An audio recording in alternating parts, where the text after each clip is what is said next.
गुरु को प्यारी सात संगत राधा स्वामी जी। आज की परमार्थी साखी का विषय है मिठाई का खजाना, स्वामी और उसके तीन उपहार।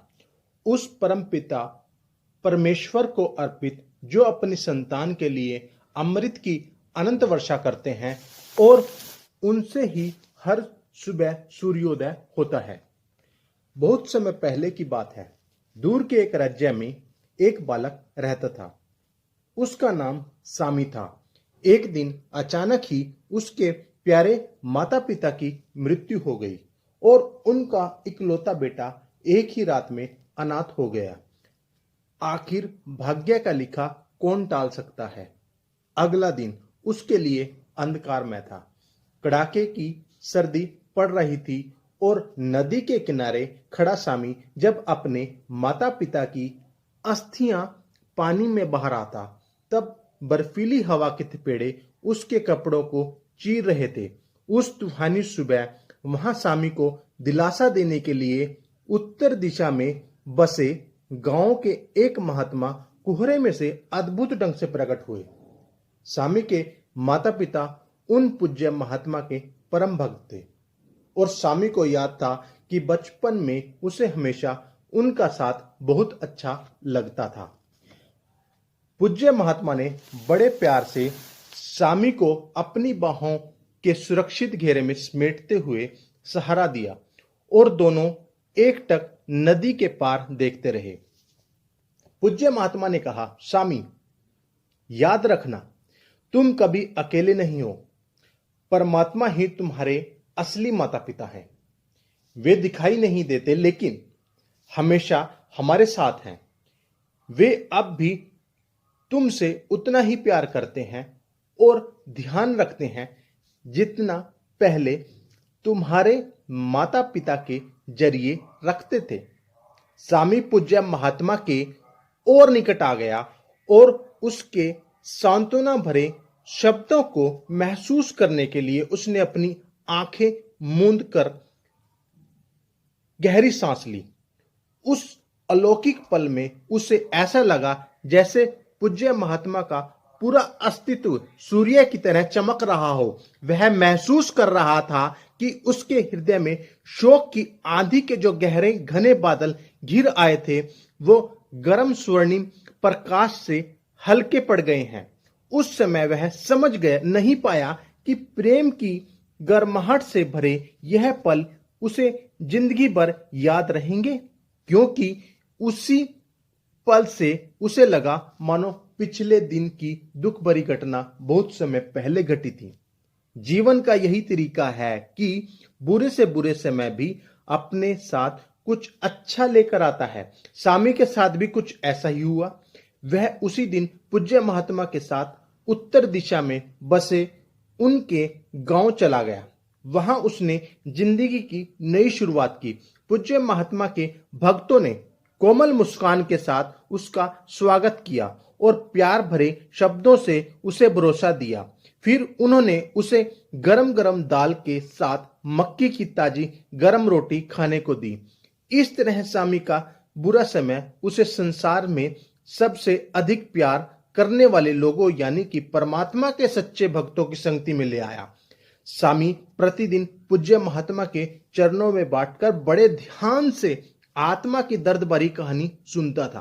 पूज्य महात्मा स्वामी को बताते कि आत्मा को जो अपना घर छोड़कर नीचे के लोकों की यात्रा पर भेजा गया था, वह कैसे माया से प्रभावित होकर स्वयं को भूलकर जंगल में अपने रास्ते से भटक गई, जीवन के सुनहरे सपने में खो गई। स्वामी को इस कहानी का अंत सबसे अच्छा लगता था। पूज्य महात्मा बताते हैं कि किस तरह जब परम पिता का एक दूत आकर आत्मा को जगाता है और एक वीर विजेता की तरह अपने घर वापस जाने में उसकी सहायता करता है, तब अंत में आत्मा का उलझन भरा दौर खत्म हो जाता है। स्वामी को यह अंत बहुत पसंद था। स्वामी का सौभाग्य था कि पूज्य महात्मा ने स्वयं उसे ज्ञान का शाही मार्ग दिखाया। उन्होंने उसे धार्मिक पुस्तकों के जरिए पढ़ना लिखना सिखाया।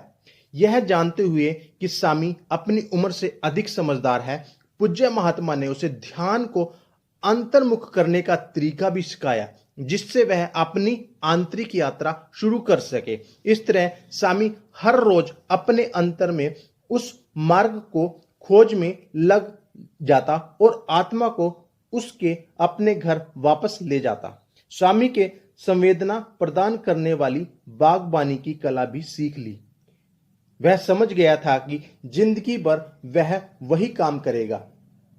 धरती पर बसे इस स्वर्ग में वह जिन भक्तों जनों से मिला, उनके चमकते चेहरों को देखकर उसने इस गूढ़ रहस्य को जान लिया था कि ज्यादातर लोग जिस खुशी की तलाश में हैं, वह खुशी उन्हें इसलिए नहीं मिल पाती क्योंकि असल में वह खुशी सिर्फ खुद की सेवा में नहीं, बल्कि दूसरों की सेवा करने से मिलती है। आनंद से भरे 3 साल पलक झपकते बीत गए। फिर एक अजीब घटना घटी। स्वामी को अचानक लगा कि उसका मन शांत नहीं है, अशांत है। वह तुरंत पूज्य महात्मा की कुटिया की ओर चल दिया। आंखों से आंसू भरकर स्वामी ने पूज्य महात्मा से कहा, मैं बहुत उलझन में हूं। मैं अपनी बाकी जिंदगी यहां आपके साथ बिताना चाहता हूं, लेकिन मैंने अपनी धार्मिक पुस्तकों में पढ़ा है कि यदि कोई व्यक्ति आंतरिक मार्ग पर यात्रा करना चाहता है तो उसे इस दुनिया में अपनी कमाई पर जीना चाहिए। परमात्मा ने कहा, मेरे बच्चे, यह बिल्कुल सच है, लेकिन तुम अभी बहुत छोटे हो। तुमसे अभी इस बात की आशा नहीं की जा सकती। स्वामी ने अपने आंसू रोकते हुए बड़ी हिम्मत से मुस्कुराकर कहा, महात्मा जी, मैं यह जानता हूं, लेकिन जितनी जल्दी हो सके नेक काम शुरू करूंगा, उतनी जल्दी परमात्मा को खुश कर सकूंगा और उतनी ही जल्दी अंतर्मुख अभ्यास द्वारा उनसे मिल सकूंगा। पूज्य महात्मा कुछ पल के लिए सोच में डूब गए और फिर कहने लगे, यदि तुम अपने पिता के पद चिन्हों पर चलना चाहते हो तो तुम्हारी नौकरी और पढ़ाई का इंतजाम राजमहल में कर दिया जाएगा। स्वामी एकदम बोल उठा, तब तो मैं राजा का माली बनूंगा। वह खुद ही समझ नहीं पाया कि भाग्य का फैसला करने वाले ये शब्द अचानक उसके मुंह से कैसे निकल गए। उसी पल उसे पूज्य परमपिता परमात्मा महात्मा द्वारा कही गई बात याद और समझ आ गई। तुम्हारा भाग्य तुम्हारी खोज में है और समय आने पर वह तुमसे वही करवाएगा जो भाग्य में लिखा है। महात्मा ने रानी से कहकर राजमहल में स्वामी की देखभाल का विशेष प्रबंध करवाया। अपने प्यारे स्वामी को जाना सबके मन को उदास कर गया, लेकिन उन्होंने उसे परमात्मा की इच्छा मानकर स्वीकार कर लिया।